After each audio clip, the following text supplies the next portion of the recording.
Kelsey Favor with the Iowa Agriculture Literacy Foundation and Agriculture in the Classroom.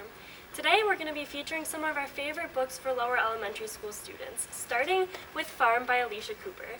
This is a wonderfully cute book with great illustrations, and my favorite use for this book is teaching plot, character, and setting, because the author uses this book to talk about the farm without giving the characters, the human characters in the book, names, essentially making the farm the main character.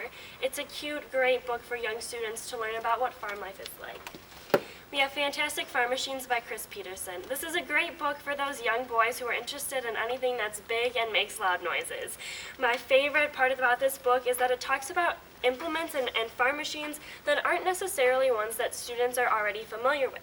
We've got our crop sprayer, we've got a mower conditioner, and we've got a chisel plow. So students really have the opportunity to learn about things that they wouldn't necessarily know about before reading the book.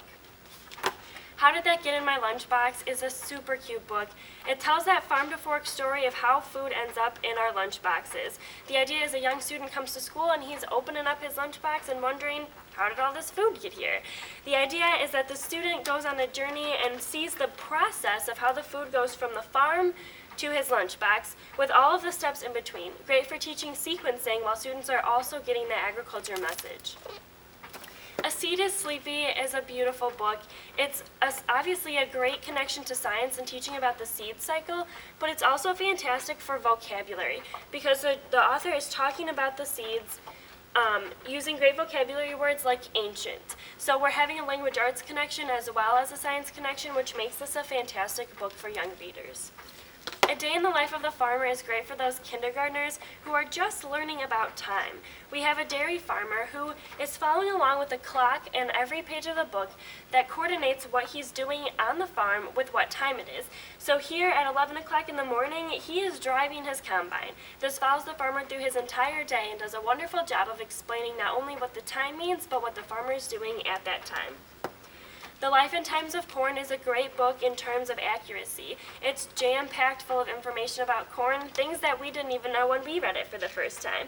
It has great illustrations. It's approachable for students while still being full of information. It's a lot of text, but for students to read one page at a time or one section at a time, it's absolutely a great book for students to learn about what grows all around us in the state of Iowa. I Drive a Tractor is another great and engaging book for young readers that are interested in anything that goes vroom. So we've got Dylan, and he's got a pretty cool tractor here, but he's not doing regular tractor stuff like just driving it around. He's picking up rocks and greasing his joints and bearings. It's a really cute book for young boys and young girls who are interested in farm machinery and agriculture from that aspect.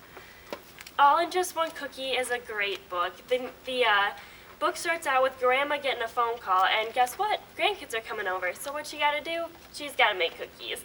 So her and her mysterious cat and dog friends that live in her kitchen are going on a hunt to find all the ingredients for her cookies, learning about where in the world they come from and what happens to them before they end up in her kitchen. So it also tells that farm to fork story in a really cute and engaging way for young readers.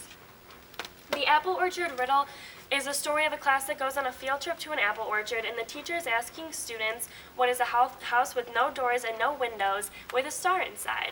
Of course that's an apple, but it takes students a long time to figure it out while they're learning about orchards and agriculture. It also has a great message of being who you are and happy with who you are.